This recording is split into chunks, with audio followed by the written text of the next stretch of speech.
What's up, ladies and gentlemen? Welcome back for another Game of Thrones and House of the Dragon video. In this video, I want to go over everything that will happen in House of the Dragon's upcoming season. HBO has already confirmed that we will finally see the infamous Battle of the Gullet in the very first episode of Season 3.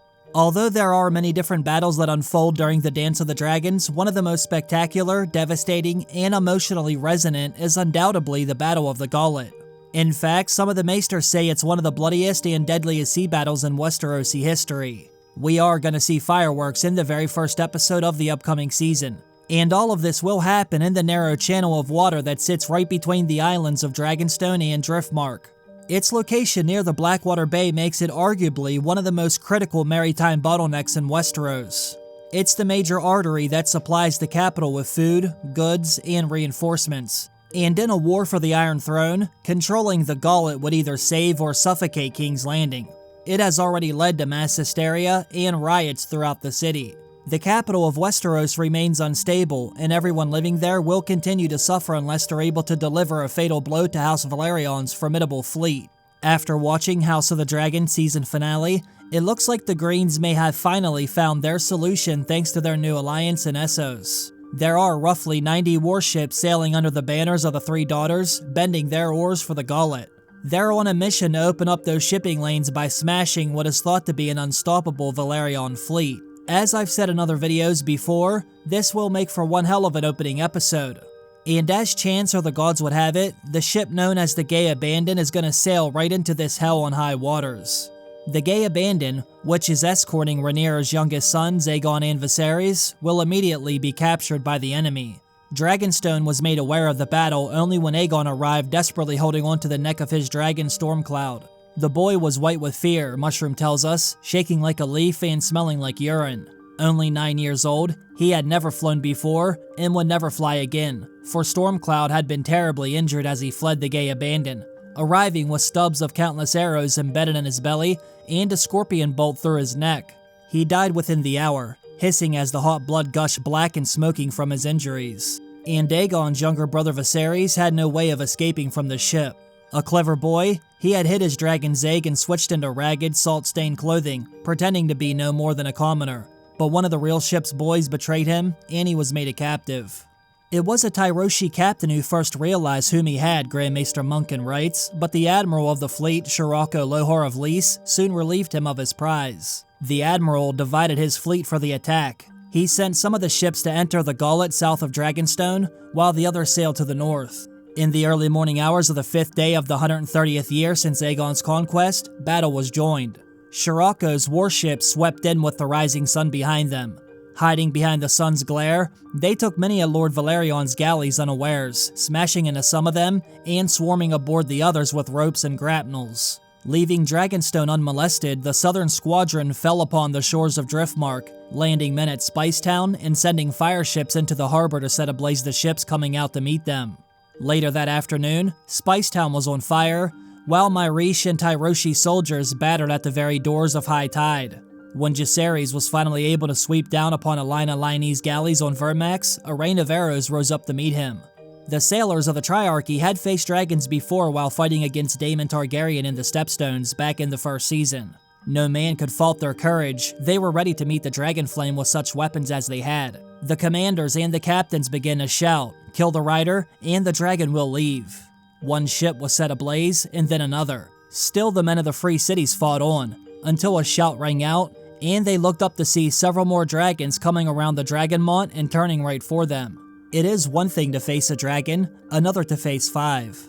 As Silverwing, Sheepstealer, Seasmoke, and Vermithor descended upon them, the men of the Triarchy felt their courage desert them. The line of warships shattered, as one galley after another fled the scene. The dragons fell like thunderbolts, shooting balls of fire, each brighter than the next. Ship after ship shattered and exploded, or was consumed by the fire. There were screaming men who leapt in the sea, shrouded in flames, as heavy black smoke rose up from the water. It seemed like everything was over. Several differing stories were told afterward of how and why the dragon fell.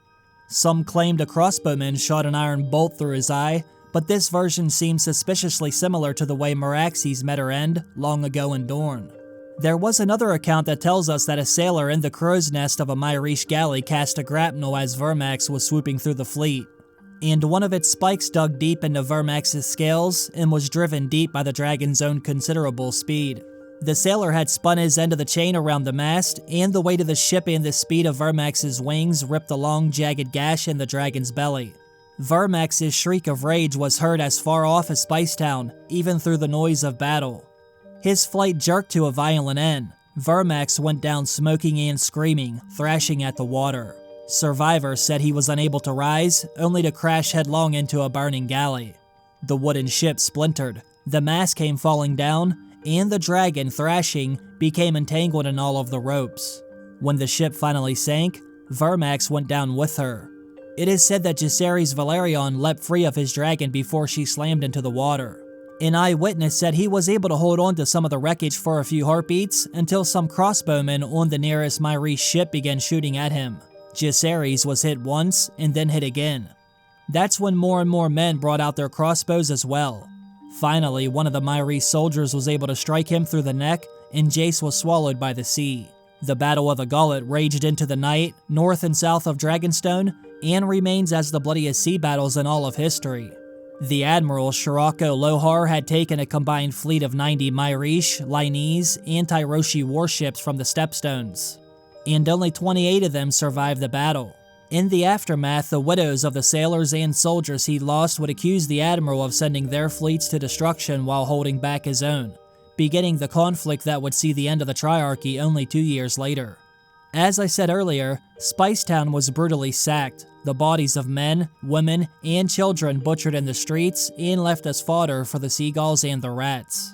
They would never rebuild it again. High Tide was set ablaze as well. All of the treasures and artifacts the Sea Snake had brought back from the east were consumed by the fire, his servants slain as they fled the smoke and flames. Thousands of men had died, and the Velaryon fleet lost nearly a third of its ships.